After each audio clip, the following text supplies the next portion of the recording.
ética profissional. Uma disciplina tão atual, né, rica em conhecimento e conhecimento do senso comum, conhecimento teórico e lógico, ele passa pela filosofia, né? Sempre começa com uma reflexão. Muitos chamam violento o rio que transborda, mas não chamam de violenta as margens que o aprisionam. Isso é tirado, né, de uma adaptação de Brecht. Então, quando falamos em filosofia, fazemos esse link, no sentido de pensarmos quais são as nossas atitudes diante da sociedade, diante de nós mesmos. E quando a gente fala em ética profissional, a gente vai acabar culminando ou direcionando para o nosso trabalho. Provocações iniciais. O pensamento nosso leva a querer fazer o quê? Pensar um pouco para onde ir, por que ir, quando ir, como ir. Interessante que nós do mundo, né, nós como seres humanos, nós temos essa necessidade de sempre estar se perguntando, né, o porquê que nós estamos aqui, o para que nós estamos aqui, qual que é o nosso papel dentro da sociedade, qual que é a nossa função enquanto ser humano, enquanto papéis como pai, filho, irmão ou irmã, como profissional também, né? Então, sempre fazemos esse questionamento. Sempre. Acho que todo mundo, todos os dias, passa por esse questionamento. Então, antes de começar a falar sobre ética, temos que falar do ser humano.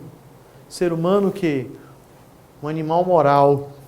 Segundo Sócrates, né? Quando Sócrates, lá na filosofia, fala que o homem, o ser humano, se difere dos animais porque nós somos dotados de razão, essa razão nos leva a entendimento dessa moral. Então, quando a gente fala em ética, vamos combinando falar em quê? Na nossa moral. Não sei se vocês lembram, em 2007, essa imagem. Nota-se que tem uma pessoa salvando a outra. Na verdade, é a mãe salvando seu filho. No momento que ela percebeu que o filho estava seguro, ela tomou conta que, na verdade, ela não sabia nadar. Aí nós fazemos esses questionamentos. O que faz alguém tomar essa atitude de salvar? Lógico, né? Que a gente vai lembrar que a gente está falando da mãe. Mãe que tem sentimento, né? Que ela é dotada do papel de ser mãe, né? Então, mas enquanto isso, quantas vezes a gente na nossa sociedade, no nosso meio, a gente busca ajudar as pessoas? Não é verdade? Mas aí que está. Da mesma forma que o ser humano ele busca salvar vidas, ajudar as pessoas, ele provoca o que também? O que nós chamamos de males, destruição. Então notamos aí, né, uma obra mal feita, pessoas ou a pessoa mexendo com lixo, o lixão de São Paulo, alguém passando fome no mundo, um campo de concentração no período da Segunda Guerra Mundial e, como a gente pode perceber, a bomba atômica. O interessante é que a bomba atômica ela é chamada de bomba da paz. Não sei se vocês já viram falar sobre isso, né? Aí a gente pode questionar, mas por quê? Porque se fala, se questiona, se coloca que a bomba, ela que acabou com a Segunda Guerra Mundial. Mas espera aí, morreu milhares de pessoas, mas a quantidade de pessoas que morreram não é a mesma das milhares e milhares de pessoas que morreram na Europa. Judeus, alemães e russos. Agora, propriamente dito, né? Sabendo que o ser humano é um ser moral, que ele está imergido numa sociedade, que ele tem que se colocar diante da sociedade, propriamente dito, nós vamos falar sobre ética. E quando a gente fala em ética, a gente vai lembrar de alguns eixos importantes, né? A própria ética, a eticidade, a moral, moralidade e liberdade. Ok? Então vamos lá, vamos fazer esse percurso, pessoal. Vamos nesse caminho. Para a gente poder falar em ética profissional, sobre postura profissional, temos que entender basicamente o quê? Entendermos que a ética, ela faz parte também, né? Ela que constitui os nossos papéis, os nossos deveres, o nosso dia a dia. Então o que é ética? Vamos ver o que é ética? Eu como pensador, eu sempre gosto de trabalhar a etiologia da palavra, a etimologia da palavra. Da onde que ela vem? A ética originalmente deriva-se da palavra grega ethos, que significa morada, o que pode ser compreendido como morada interior, segurança existencial. Lembrando que a ética, na sua essência, ele é um ramo da filosofia.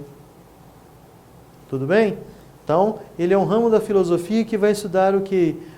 Os padrões, as situações, o tempo, as relações. Daí, forma habitual de comportamento, levando ao termo grego ethos, que significa expressamente hábito ou costume. Lembra quando você era criança, pessoal, e vocês tinham aqueles hábitos que seus pais, seus avós introjetavam em vocês? Né? Quando a gente fala em hábitos, a gente lembra, lá em casa, todo domingo, todo mundo sentava à mesa para almoçar junto. Era um hábito familiar. E quando se fala em hábitos, a gente fala em costume. Não é verdade? Quantas vezes a gente fala assim, não, eu tenho o costume de... eu não dou conta de ficar sem camisa em casa. Não dou conta de ficar sem camisa. É um costume meu. Então a gente vai perceber que a ética, ela está na sua essência introjetada em cada indivíduo. Não é verdade? Moral. O termo tem origem no latim moralis, cujo significado é relativo aos costumes. Enquanto nós falamos do costume da ética, agora nós falamos também da moral, como essa relação que nós temos, né? Do que a gente faz com os nossos costumes, com as nossas regras, com os nossos valores. Não é verdade, pessoal? Então, moral é o conjunto das regras ou normas de conduta admitidas por uma sociedade ou por um grupo de homens em determinada época. Lembrando, mulheres, as feministas, homens aqui no sentido de ser humano, que é um ser moral. Assim, um homem moral é aquele que age bem ou mal na medida em que acata ou transgride as regras do grupo. Então, quando a gente fala em moral, a gente lembra daquele embate que nós temos, né? Que vem lá das concepções primitivas do ser humano, do bem e mal, do certo e errado. Não é verdade? Olha, estou falando do ser primitivo, ser humano, né? Então, é interessante a gente fazer esse entendimento. Tudo que nós fazemos esse questionamento. O porquê? O para que nós fazemos? Isso é certo ou errado? Nesse mundo que nós estamos hoje, né, nessa sociedade pós-moderna, que ela se coloca numa dinâmica muito mais veloz, acaba que o ser humano ele fica em segundo plano e abre questionamentos todos os dias sobre a nossa moral. Se isso é moral ou se isso é imoral. Não é verdade? Para isso, nós chegamos ao quê? A falar da moralidade. De uma forma bem destacada, atributo, particularidade ou característica do que é ou possa estar relacionado à moral, que se pauta ou pratica os fundamentos e ou ensinamentos da moral. Então nós falamos em moralidade. É essa experiência, essa experimentação que nós temos todos os dias, né? Esse julgo que fazemos do que é o certo, do que é o errado, né? Uma relação bem atual. Não sei se vocês viram que algumas infrações de trânsito tiveram seu valor da penalidade aumentada. Não sei se vocês viram, em questão de quê? De ultrapassagem, né? Isso mostra a necessidade de uma sociedade de ajustar certas situações para que diminua os conflitos que são gerados por elas. Concorda? Pensa, pessoal, né? Imagina vocês, por que nós falamos hoje em Estatuto do Idoso e há 20 a 30 anos atrás a gente não falava do Estatuto do Idoso? O que faz ser diferente nesse sentido? Hein? Porque hoje, em termos de Brasil, a sociedade, a população, ela está envelhecendo. Então, alguém com 70 anos hoje é diferente de alguém que tinha 70 anos há 30, 20 anos atrás. Hoje, a pessoa de 70 anos, ela é economicamente ativa, ela trabalha, ela anda, não é verdade? Então, ela está inserida nessa sociedade. Então, a própria sociedade teve que se ajustar a essa nova dinâmica, não é verdade? Liberdade. Todo mundo busca liberdade, né? A nossa Constituição fala em liberdade, né?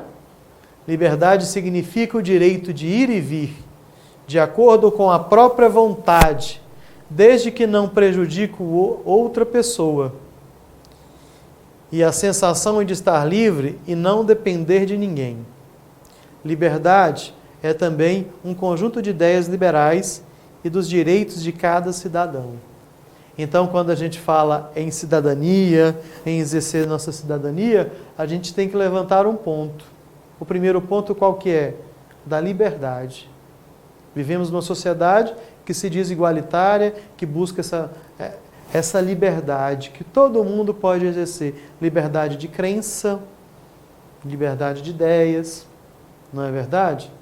Então, esse é um ponto interessante para perguntarmos a nós mesmos. O que nós fazemos nessa sociedade?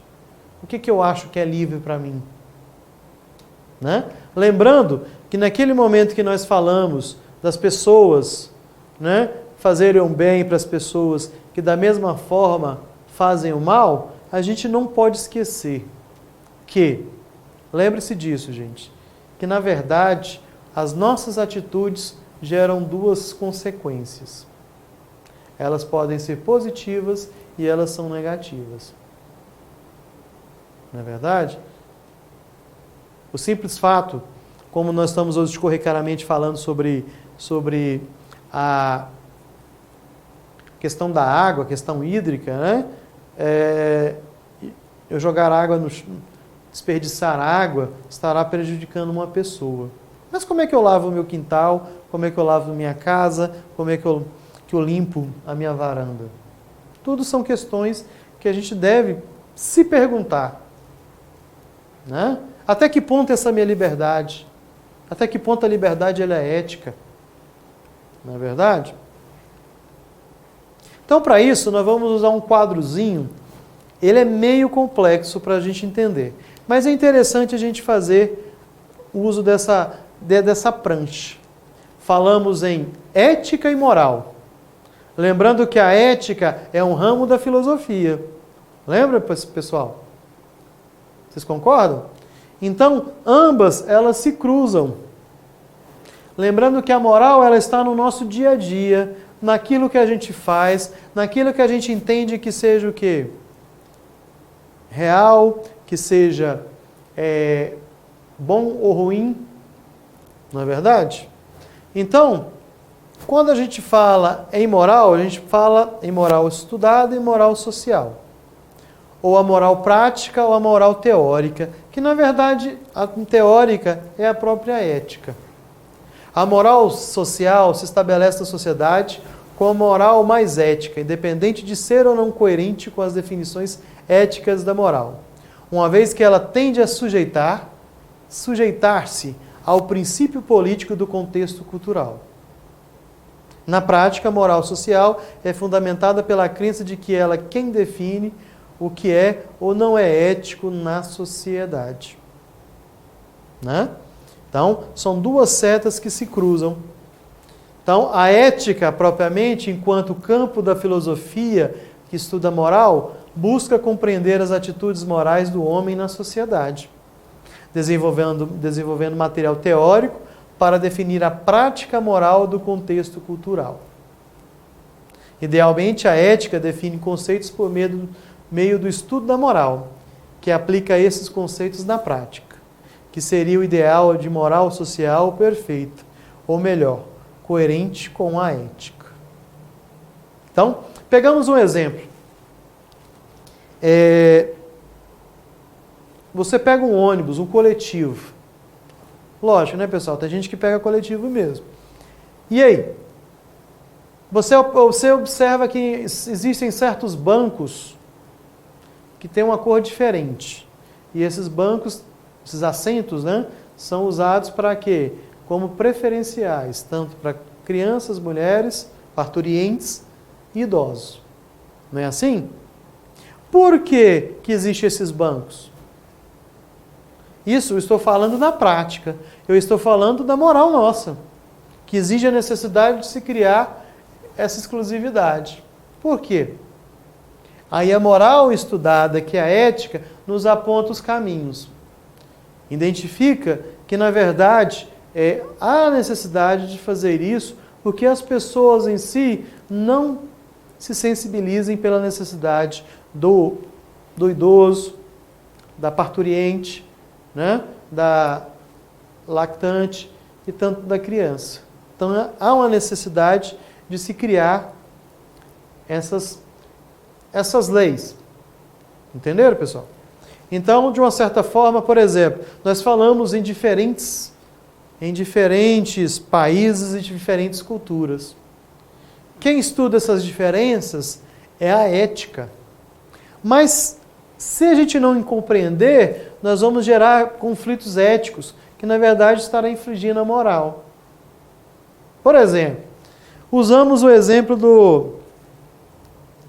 do brasileiro. Qual que é a visão que o brasileiro tem no exterior, gente? O brasileiro é feliz, né? Estampa felicidade.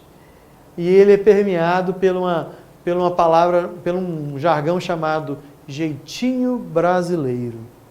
Ninguém fala em jeitinho britânico, fala?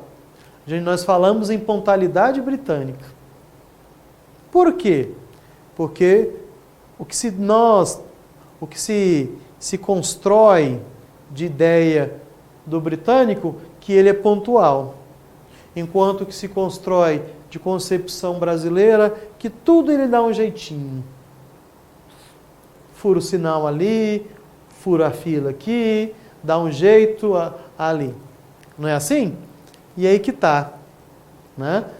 O estudo vem para tentar entender. Né? E também para gerar o quê? Apontar saídas, caminhos para o futuro. Né? Queremos uma pontualidade brasileira também. Não é verdade? Queremos que nós tenhamos uma coerência no que fazemos, que deixamos de ser, genericamente falando, ou no senso comum, né? Tudo no jeito, tudo na malandragem. Aí em vermelho, embaixo, fala assim: cabe ao conceito da ética diferenciar o que é dito da moral na teoria e o que é feito moralmente na prática. Ao mesmo tempo que o estudo da ética define qual ética são as ações e definições de moral na sociedade.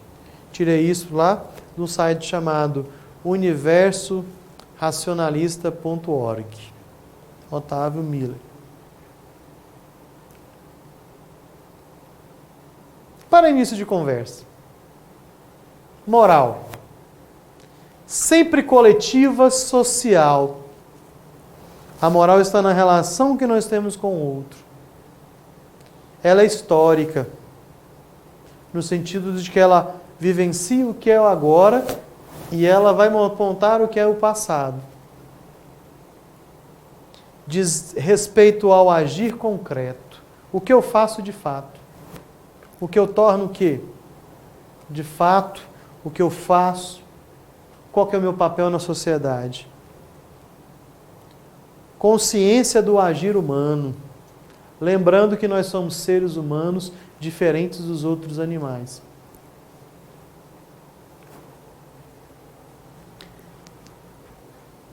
Já a ética, ela é transcultural. Da mesma forma, ela vai estudar, entender as culturas, compreender como é que elas desenvolvem os seus costumes, como é que ele desenvolve os seus conjuntos comportamentais. Ela é deontológica, ela é preocupada com o quê? Com as regras, com as leis, com as normas. Não é verdade? A gente abre um parêntese, que a gente sempre estudou na história que as sociedades tinham o quê? Tinham as suas leis. Código de Hammurabi, os 10 mandamentos.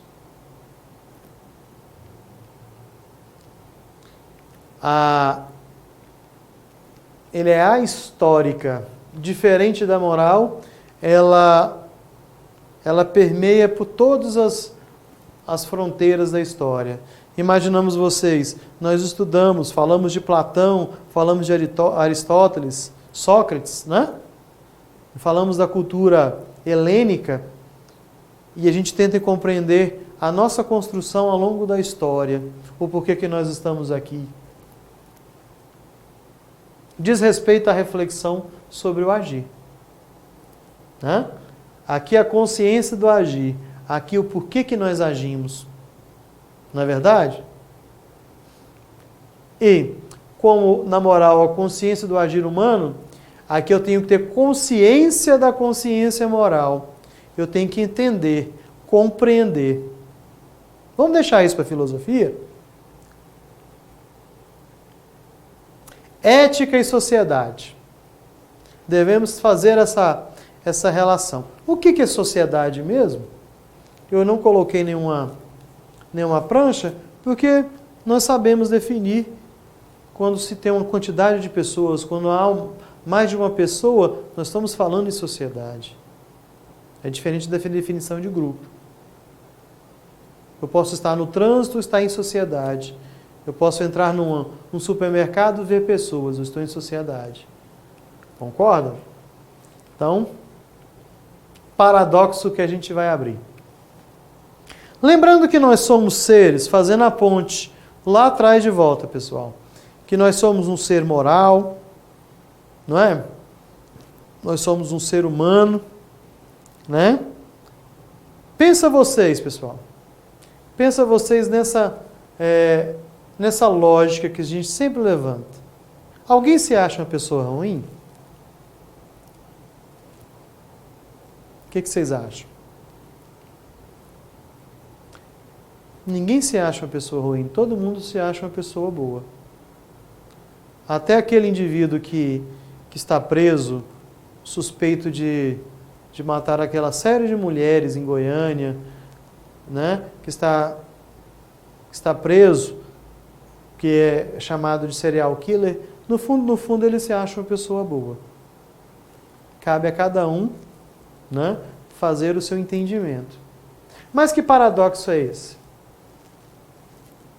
Isso é importante, gente, porque no mundo profissional a gente se coloca como uma pessoa boa, mas quando a gente fala no indivíduo em si, olha só, pessoas individualmente consideram-se boas, em geral, mas a soma das partes, o todo, a sociedade, é uma criação nem sempre boa. Quando a gente se coloca no meio social, a gente faz essa leitura. Quando a gente volta naquelas pranchas, onde a gente tem lá os judeus, a maioria dos judeus, né, russos e alguns europeus nos campos de concentração, a gente faz uma leitura que, para os alemães, era uma ideia boa o que eles queriam, o que eles propunham fazer. Não é verdade? As pessoas se constroem com a sociedade, com o grupo. Isso em função do que ela se propõe fazer, do que se espera dela. Não se esqueça disso, que a gente tem essa referência também enquanto ser humano, enquanto ser que vivencia vários papéis.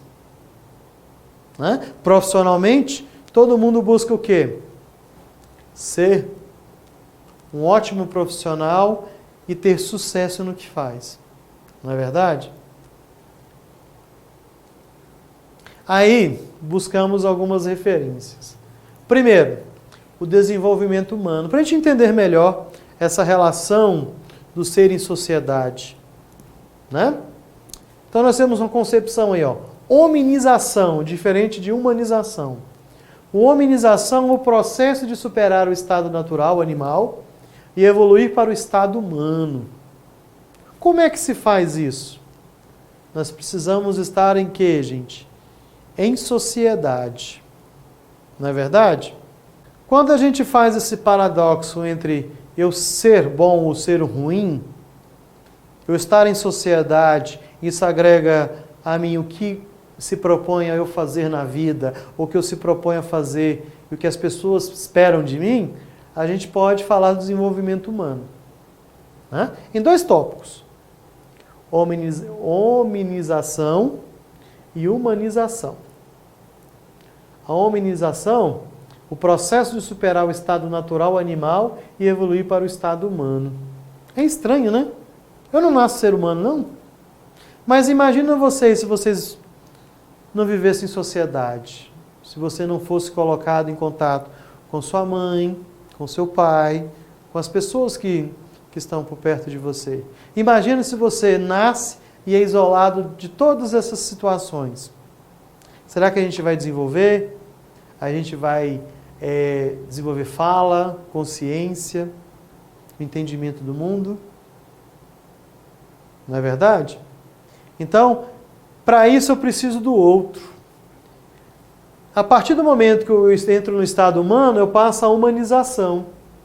O processo de superar o estado humano, primitivo, reativo e privado de dignidade para converter-se em pessoa com direitos e alvos de respeito.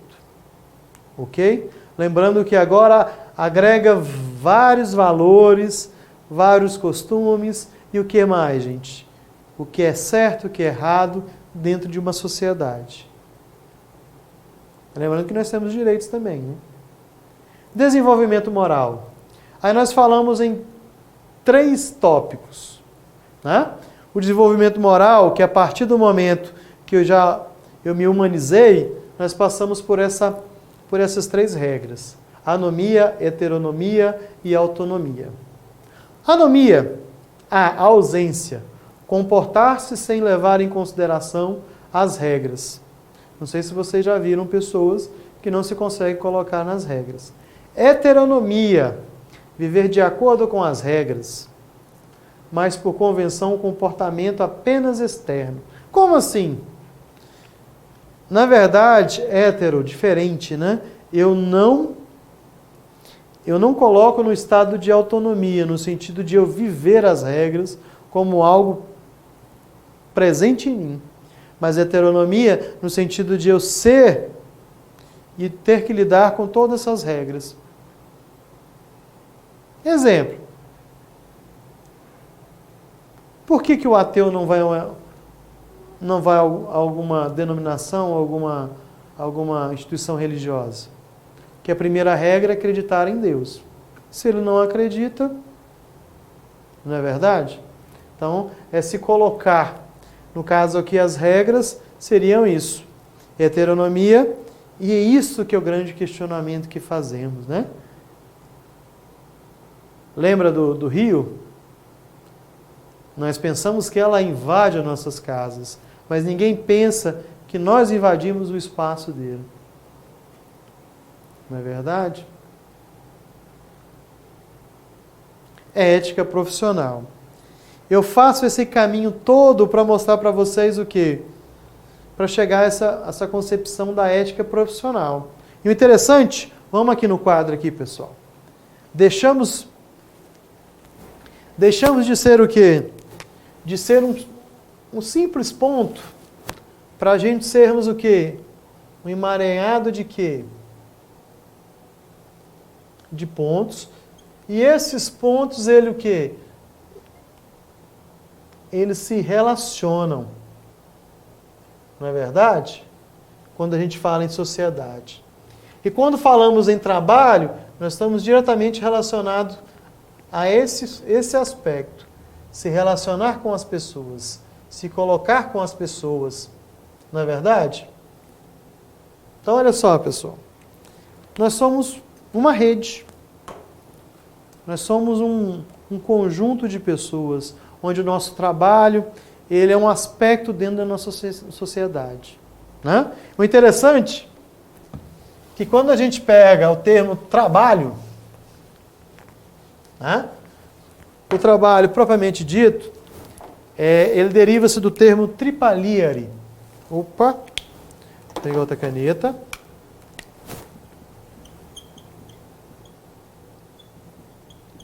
Termo grego tripaliare, latim. Desculpa, gente. Latim. Adivinha o que significa isso, gente? Pessoal, castigo, tortura. Né? Mas espera aí, por quê? Se a gente aprofundar na relação do trabalho, a gente vai saber que o trabalho ela foi criado na Idade Antiga. E lá o modo de produção era o quê? Era escravista. Voltamos para a prancha? Então, quando a gente fala em ética profissional, a gente vai estar falando sobre o quê? Sobre trabalho. Né? Não nessa dimensão que nós colocamos como tortura. Até porque a concepção mudou hoje, né, pessoal? Lembra que nós falamos que o trabalho dignifica o homem, Deus ajuda quem cedo madruga, não é verdade? Então vamos lá, ética profissional. Ela é pessoal e organizacional. No sentido que eu falei agora, entra nessa dimensão pessoal. Aquilo que eu proponho fazer. Aquilo que eu busco fazer. Vocês, né, alunos, né, que estão aqui desenvolvendo um conhecimento para no futuro colocar em prática, a gente faz sempre a gente levanta esse link. Por que nós estamos? Para que nós vamos trabalhar? Qual é o intuito? Voltamos àquele questionamento anterior. Por que nós estamos aqui? Não é verdade? Para um pouquinho e pensa. O tempo que você está gastando ou o tempo que você está investindo em assistir essa aula. Nesse caso, não podemos esquecer que nós somos colocados em outros grupos. Lembra que nós fazemos a relação que somos pessoas boas, mas que quando é colocado com outras pessoas, essa relação muda? Então tá aí. Uma questão organizacional é quando eu me coloco com outras pessoas, quando eu me coloco diante de outras pessoas, de uma cultura organizacional, de uma maneira de trabalhar. Não é verdade? Peguei uma gravura, intencionalmente fui lá e recortei uma gravura de um livro que eu estudei lá na 5ª série. E eu não sei se vocês estão vendo aí, né? Voltando a falar do trabalho como tortura, né? Mas não. Mas imagina, pessoal, seria alguém, né, um homem primitivo, tentando mover uma pedra. E ele usa o quê? Uma madeira. Isso que é lógico. Né? Na física, a gente estuda as relações de quê? De alavanca. Né? Então, primeira coisa que a gente tem que entender. A atividade profissional pode envolver relações entre pessoas e uma atividade ética. Concorda? Porque as bases de grande parte do conhecimento de uma profissão foi construída ao longo da história por várias pessoas. O profissional tem uma dívida para com a humanidade. Então alguém começou esse trabalho de vocês há algum tempo atrás. E esse trabalho vai se aperfeiçoando. Pensa vocês, qual que é o caminho futuro da profissão de vocês? Já pensou nisso? Não é verdade? Então, o que eu faço influencia diretamente na minha profissão. Até porque o senso comum tende a criar o quê, gente? O que nós chamamos de, adivinha? De generalização. Todo político é corrupto, todo policial é desonesto, aceita propina, e a gente tende a fazer esses piegas, que na verdade não são falácias, porque não podemos generalizar também. Organizacional. Dispõe sobre os fundamentos das ações de uma organização, seja com o público interno, seja com o público externo. Como assim? Imagina vocês, gente, eu vou trabalhar numa organização, e nessa organização ela tem uma filosofia, ela tem uma missão, não é verdade? A gente olha hoje algumas empresas de construção civil que ela tem um papel de sustentabilidade, onde você não pode jogar qualquer entulho em qualquer lugar. Há um reaproveitamento desse material. Enquanto outras construtoras nem têm essa visão. Então essa visão é organizacional. Então você se coloca dentro da organização e tem que aderir a essa visão, essa ética organizacional. Virtudes. Quando a gente fala tanto do pessoal como do profissional, nós temos respeito, responsabilidade e transparência. Não vou aprofundar na compreensão, no entendimento deles, que todo mundo sabe o que é respeito, o que é responsabilidade, o que é transparência. Todo mundo tem a liberdade para isso. Aí que está. Quando a gente fala numa profissão, a gente não pode esquecer que existem regras para executar aquele tipo de trabalho. O vendedor ele tem que seguir o código do consumidor. Não é verdade? Então, olha só o que fala aí.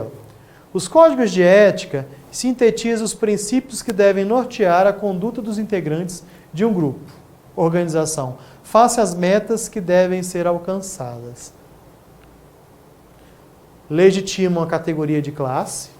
Então, por exemplo, eu, enquanto psicólogo, que não me apresentei, eu tenho uma categoria, né? Eu tenho uma categoria de classe e eu sigo um código de ética. Vocês, como técnicos em transações imobiliárias, vocês vão ter o seu conselho e lá existe o seu código, que é importante para vocês, que mostra a conduta, né? E lembrando que o que legitima é a sua categoria, o seu conselho, mas se o conselho não tiver o seu conjunto de regras, ele não faz o quê? Ele não legitima a sua profissão. Lembrando que o valor universal é a vida e sempre o que rege o princípio do começo, meio e fim é o bem. Influencia na formação de uma ética organizacional.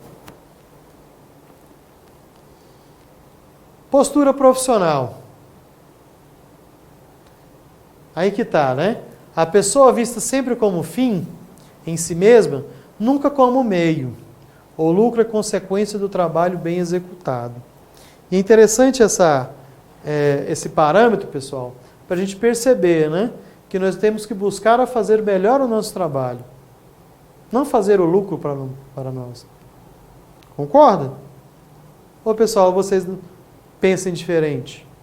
Mas lembre-se, um bom trabalho executado com transparência, com responsabilidade, vai gerar lucro. Excelência profissional exige então, gente, o quê? Fato, saber fazer, você tem que ter conhecimento.